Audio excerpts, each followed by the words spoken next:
In this exciting episode, Perry stumbles into a case featuring a German communist, a crippled horse owner, and an amnesiac client. Buckle up! It's Season 1, Episode 27 of Perry Mason, The Case of the Desperate Daughter.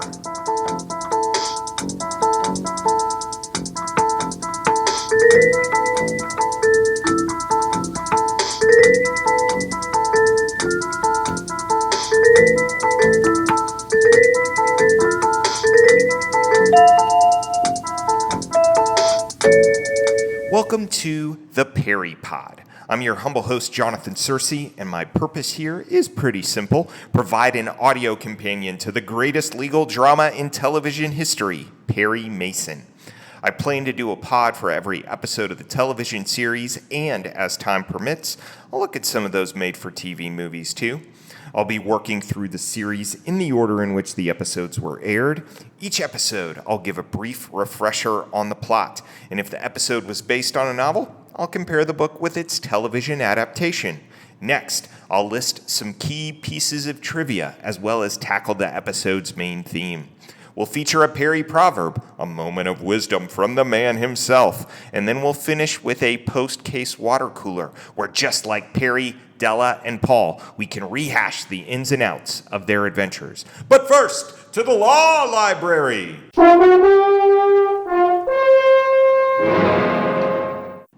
Each week in the law library, we return to prior episodes to refresh our memories about Perry's past, so we can find fresh precedents for future cases. This episode in the law library, we consider the other cases that Perry's working on. When we first see Perry in the case of the Desperate Daughter, he's dictating an important brief to Della that we'll discuss more in this week's Perry. And in People versus Bernard, 347 U.S. Reports 506, the Supreme Court held that such testimony on the part of the witness was clearly inadmissible and grounds for reversal. In view of these authorities, we feel that the writ of coram nobis should be granted. The point is, Perry does more work than we can see him do on the show. There is the vague case Perry references in the case of the sulky girl. Oh, I don't think we should pursue it now, Paul. Oh, it's up to Berger and the police to... What? No, as I said... Call you back, Paul. There's the business of a railroad merger in the case of the silent partner. So is this brief vital. To a railroad and several thousand stockholders. Now, where were we? Don't forget him representing a hit-and-run accident victim in the case of the cautious coquette. $500 reward if the party who witnessed the hit-and-run accident at the intersection of Hickman and Vermicello Drive around 10 p.m. on Monday, the 3rd, will communicate with the office of Perry Mason. He wants to hand out some relief, an always laudable legal aim, in the case of the lonely heiress. Therefore, your petitioner respectfully asks the court that the relief be granted. Otherwise... And there's the legal conference he's perpetually trying to get to in the case of the green-eyed sister. I have got the solution to the whole thing. What is it, Paul? You take on the Bain case, and I'll pinch hit for you at the lawyers' conference in London. We do get a look at Perry Mason's calendar in the case of the fugitive nurse. It's February 18th. Janet Morris is his first appointment, and on the docket, Mr. Wilson, Mrs. Smith, Mr. Foster, and Mr. Tribe, 4 more potential clients. I wonder what happened to those clients' cases. Finally, there's Perry's late-night brief in the case of the half-wakened wife. Where a record shows that the date of a crime, as proved, was subsequent to the indictment, judgment must be reversed. Corpus Juris Secundum, Volume 24, Section 1710. Section 1730. All you credit sequence fans will notice that Corpus Juris Secundum, the book that Perry references, are the books we see in the show's credit sequence. Perry is indeed a busy man. How does he find time to get it all done? Now, without further ado, let's get to the plot of this episode.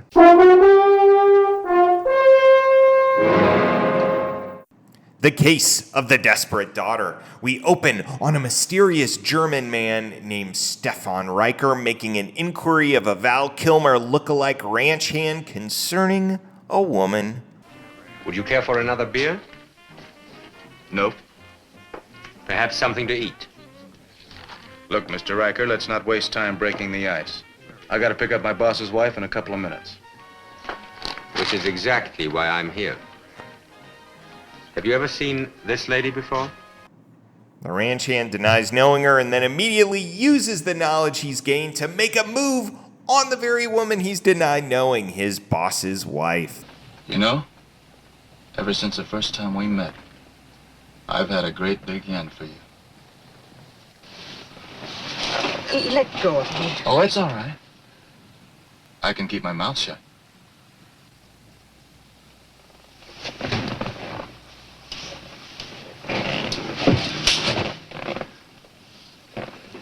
I guess I kind of forgot I was just a hired hand. Can you say morally repugnant? The woman in question is Lisa Bannister, an emigre from Germany. Her stepdaughter Doris certainly loves her, so that's one bonus, but Lisa's crippled husband, Mr. Bannister, seems a bit more skeptical. Where's Lisa? Upstairs. Having another one of her headaches. Is it any wonder? Just what do you mean by that? You don't appreciate a single thing she's done for us. Look at how wonderful she's been. Stefan Riker appears and calls himself Lisa's cousin, despite the fact that Lisa has told her husband she has no living relatives. Awkward! Lisa reveals to Doris this. Who is Stefan Riker? A man I once knew in Berlin. He's a friend of my father's. I thought your father's dead. My father's name is Hans Gerhardt. He's the real head of the Communist Party in East Germany. In a crazy reaction, Doris decides to begin an affair with Riker. You know, I have a curious feeling that underneath that bold exterior, you're really quite frightened. That's very funny. Shall we see? So you're not frightened, huh? Of course, it can't last. Riker ends up dead, and a disheveled Doris ends up in Perry's office late at night. Her affliction, amnesia, and a little case of murder.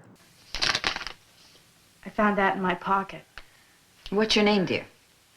I don't know. That's why I came here. I was hoping Mr. Mason knew me. But of course, she doesn't have amnesia. She can't fool the doctor, for one thing. When you say there seemed to be total loss of memory, Doctor, do you mean that you subsequently changed your mind? Yes, sir. I'm certain now that Miss Bannister never suffered from amnesia. She can't fool Perry, for another. Doris is doing it all to protect Lisa, and Perry rightly points out how crazy this ploy is. She loves Lisa so much that she's certain she committed the murder? Perry uncovers the real murderer, however. It's Mr. Bannister. He knows the medallion was in the dead man's hand because he placed it there himself. What? Do you realize what you're saying? Perfectly.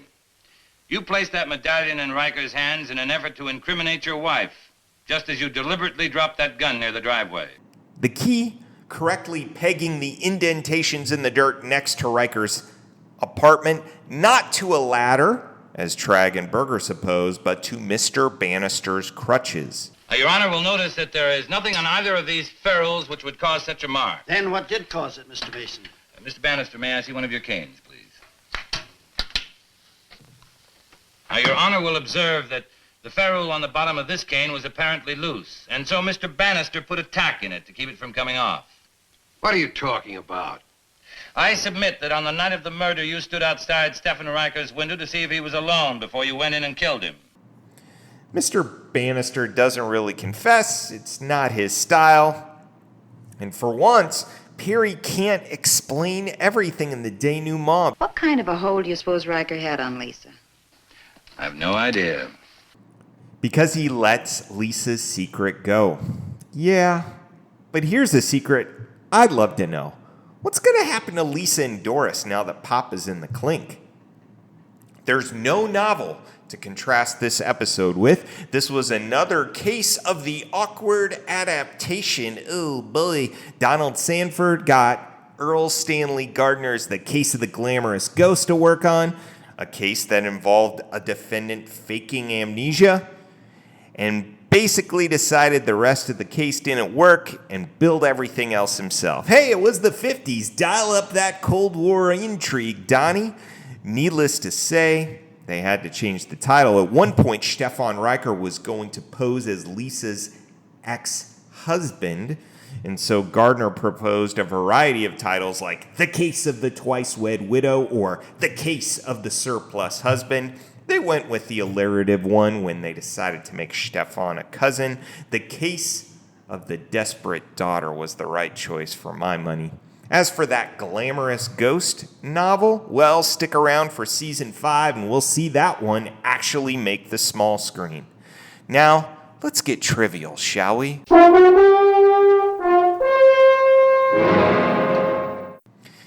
Each episode in our trivia section, I give you 3 takeaways. A Paul is a subject worth investigating more. A Della is something about a particular character in the story. And a Perry is something we learn about our main character. Our Paul this week concerns amnesia, the psychological problem supposedly afflicting Doris Bannister. We get the medical distinction between partial and full amnesia pointed out for us. She would still remember isolated facts and have the ability to associate. That's what she's supposed to be suffering from. General amnesia, not partial. So this week's research prompt. How can you tell partial from total amnesia? And does diagnosable amnesia have any legal ramifications? Our Della this week concerns our murder victim, Werner Klemperer, Stefan Riker himself. That's the part the commies control. I could tell you stories, Herr Bannister. Born in 1920 in Cologne, Germany, Klemperer came to America in 1935 when his father, Otto, became the conductor for the Los Angeles Philharmonic. Klemperer enlisted in the Army during World War II and participated in the Special Services Unit, entertaining troops in the Pacific. When he came back, he got involved in the theater and got involved in film in the 1950s. He appeared in Alfred Hitchcock's The Wrong Man and appeared in a couple different episodes of Alfred Hitchcock Presents as well. We'll see him again in Perry Mason in a season 6 episode entitled The Case of the Two-Faced Turnabout. Of course, he's most famous as Colonel Klink, the human Nazi pratfall himself from the 1960s. Just strange comedy, Hogan's Heroes. Klemperer received 6 Emmy nominations for his supporting role and won 2 of them. He only reprised the Klink role once after the show went off the air in a Simpsons episode. Did you know Hogan had tunnels all over your camp? Homer! Klemperer's career post-Hogan featured turns in the opera, on Broadway, and even more television, including a season 2 episode of Law and Order. Klemperer died after battling cancer at the age of 80. Our Perry this episode concerns the case Perry is handling before Doris shows up late at night. Listen in particular to Della's response. In view of these authorities, we feel that the writ of coram nobis should be granted. And if it isn't, Mr. Hudson will go to the gas chamber Friday. Wow, it sure sounds like Perry is writing a brief to help a man on death row, which means, wait for it, he's lost a murder case. It doesn't mean the defendant is guilty necessarily. It just means that Mason is doing something we never see him do, at least until season 5. He is battling a bona fide conviction of one of his clients. Perry, thou art mortal. Our theme for this episode is realism. Mr. Bannister, our murderer, prides himself on his willingness to tell it like it is. I was thrown by a horse 10 years ago. Doctor said they'd fix me up as good as new. I knew they were lying. I got rid of all of them.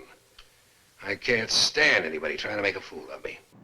Now he carries around crutches as a constant reminder that the doctor's promise was empty.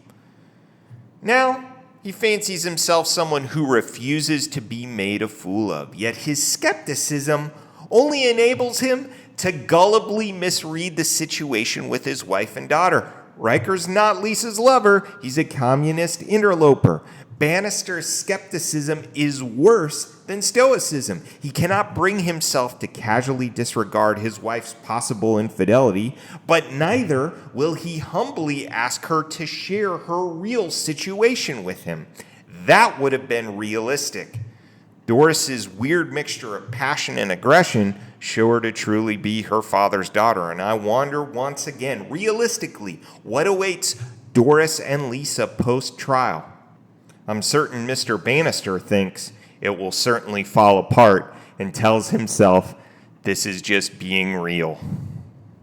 Now it's time for a Perry proverb.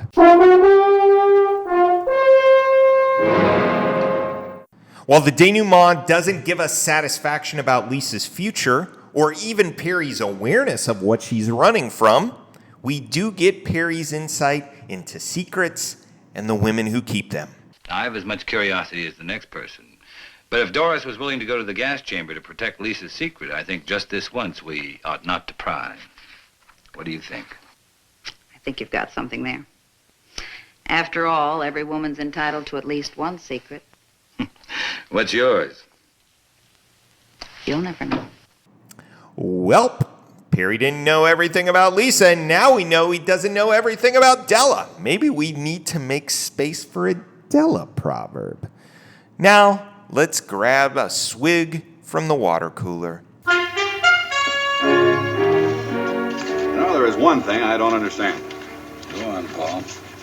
Our Paul last week concerned photography, specifically the means of developing photos fast in 1958, and what such a development would cost.